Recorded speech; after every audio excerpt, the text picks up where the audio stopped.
할렐루야, 살아계신 하나님의 음성을 듣는 복된 시간 되시기를 소망합니다. 네, 어제 신관심 목사님께서 말씀해 주신 것처럼 요한복음 6장은 71절까지 있는 긴 장입니다. 매일 성경 큐티 본문으로도 저희가 화요일부터 토요일까지 묵상하게 됩니다. 이 요한복음의 6장을 구성을 크게 나눠보면 네 부분으로 나눠볼 수 있습니다.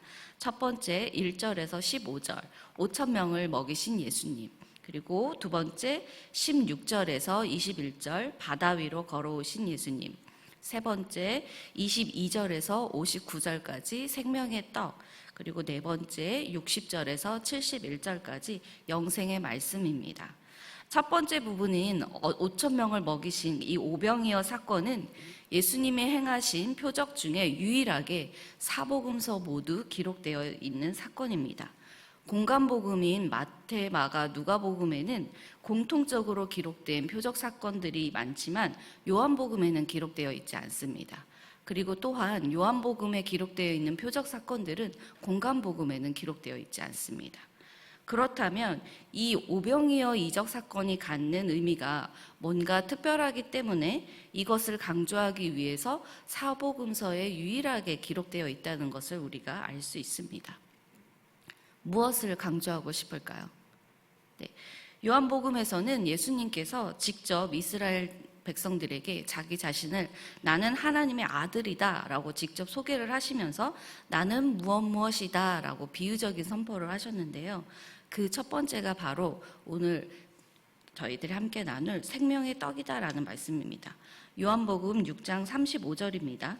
예수께서 이르시되 나는 생명의 떡이니 내게 오는 자는 결코 줄이지 아니할 터이요 나를 믿는 자는 영원히 목마르지 아니하리라. 아멘. 예수님께서 왜 자신을 생명의 떡이라고 하셨는지 그 배경이 되는 본문이 바로 오늘의 본문입니다. 그렇다면 두 번째, 바다 위를 걸어오신 예수님은 왜 어울리지 않게 이 중간에 끼어 있는 걸까요? 문맥상으로 볼 때도 이 단락을 빼고 15절에서 22절로 넘어가는 것이 자연스럽게 보입니다. 그런 점에서 뭔가 이것도 특별한 이유와 의미가 있기 때문에 이렇게 구성을 했다고 볼 수가 있습니다. 더군다나 이 바다 위를 걸어오는 이적은 우리가 잘 알고 있는 베드로가 같이 바다를 걷다가 빠진 사건인데 여기에는 베드로의 배자가 나와 있지 않습니다. 두 번째 바다 위로 걸어오신 표적은 구약에서 홍해를 건넌 기적을 암시하고 이 오병이어의 표적이 모세의 만나 표적을 연상시킨다는 점에서 예수님과 모세의 관련성을 보여주기 위한 것으로 이렇게 두 번째 단락에 바다 위를 걸어오신 표적이 들어가 있는 것입니다.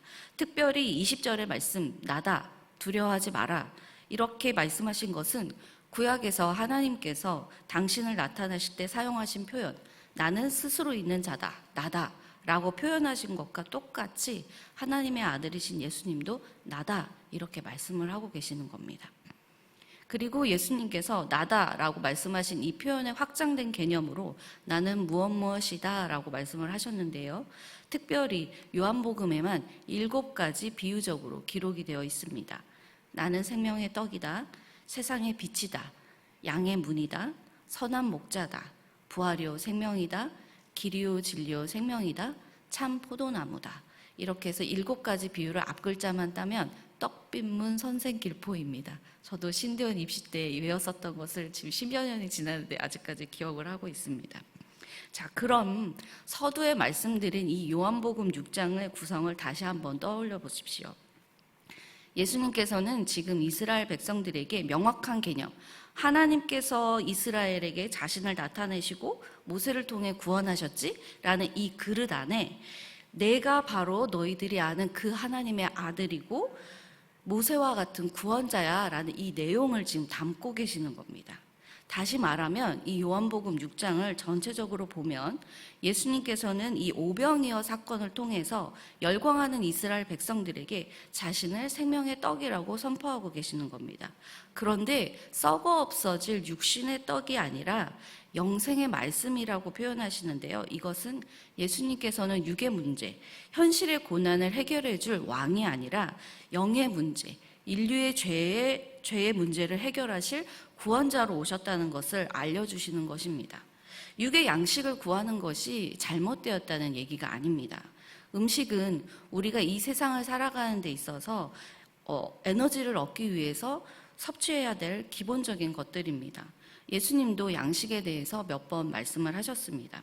먼저 제자들에게 오늘날 우리에게 필요한 일용할 양식을 주시옵고 라고 하시면서 다른 기도와 함께 이 육신의 필요를 위해서도 기도를 하라고 말씀을 하셨습니다. 하지만 이 육의 양식을 기도하는 것에 너무 집중을 하거나 이 육의 양식이 해결되고 나면 기도의 응답을 받았다라고 만족을 하면서 나머지는 차차 나중에 하면 되지 이렇게 하면서 기도를 멈추는 것, 이게 문제에 있다라고 말씀을 하시는 거죠. 다 함께 요한복음 6장 26절에서 27절 말씀을 함께 읽도록 하겠습니다. 시작. 예수께서 대답하여 이르시되 내가 진실로 진실로 너희에게 이르노니 너희가 나를 찾는 것은 표적을 본 까닭이 아니요 떡을 먹고 배부른 까닭이로다. 썩을 양식을 위하여 일하지 말고 영생하도록 있는 양식을 위하여 하라. 이 양식은 인자가 너희에게 주리니 인자는 아버지 하나님께서 인치신 자니라. 아멘. 예수님을 집요하게 쫓아온 무리들은 오병이어의 기적을 보고 조상들이 광야에서 만나를 먹은 것을 떠올리기는 했지만 자신들의 배를 부르게 하는 것에만 관심이 있었던 것 같습니다. 하나님께서 하늘에서 내려주신 참떡이신 예수님과 그분이 세상에 주시는 생명에는 관심을 보이지 않았습니다. 만약에 이 무리들이 진정으로 표적을 보았다면 떡이 아니라 예수님이 어떤 분이신지 알려고 관심을 가졌어야 했습니다. 주님이 어떤 분이신가에는 관심이 없고 그분이 내게 무엇을 주실까 이것만 기대를 한다면 껍데기 신앙이라고 볼 수가 있겠죠.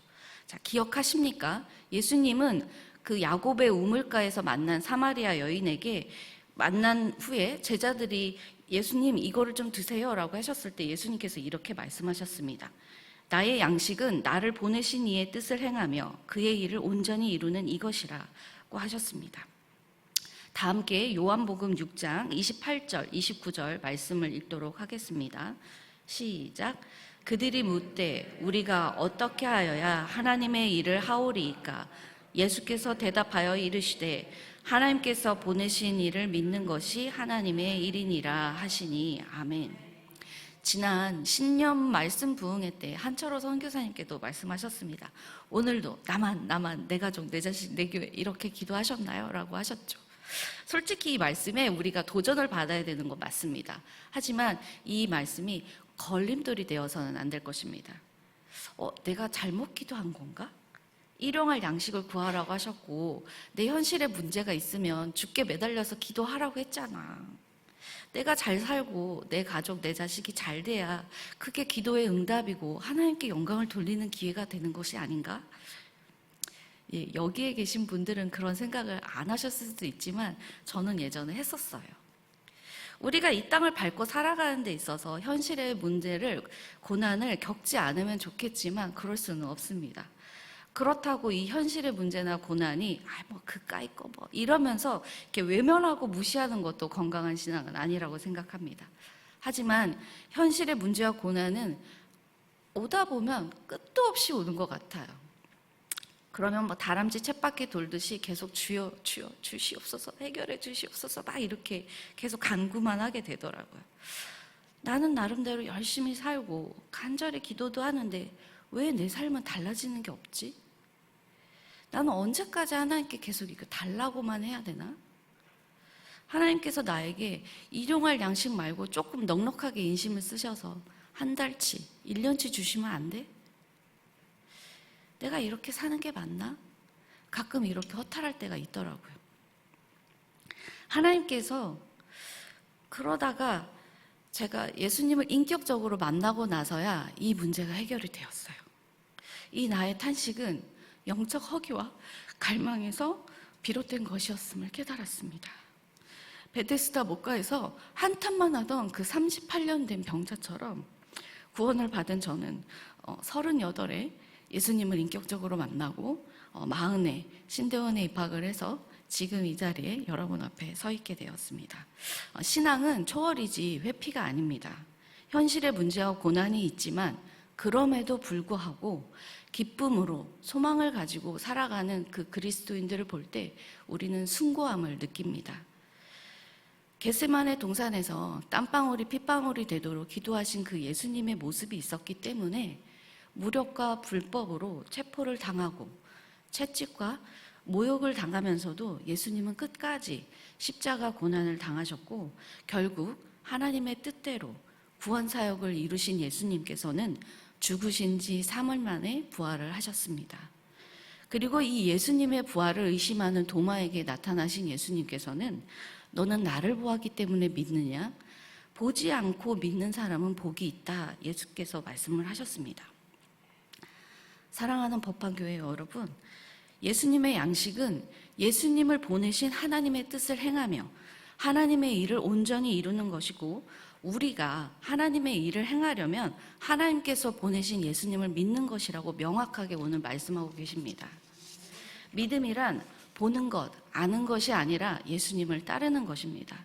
이 자리에 계신 저와 여러분 모두가 예수님은 하나님께서 보내주신 구원자이심을 믿고 하나님의 뜻을 행하며 하나님의 일에 동참하는 오늘을 살아가시기를 주님의 이름으로 축원합니다. 아멘. 기도하겠습니다. 하나님 아버지, 오늘 말씀을 통하여 우리가 구할 것은 무엇인지, 어떻게 예수님을 믿어야 하는지, 또 어떻게 하나님의 일을 할 수 있는지 깨닫게 해주셔서 감사합니다.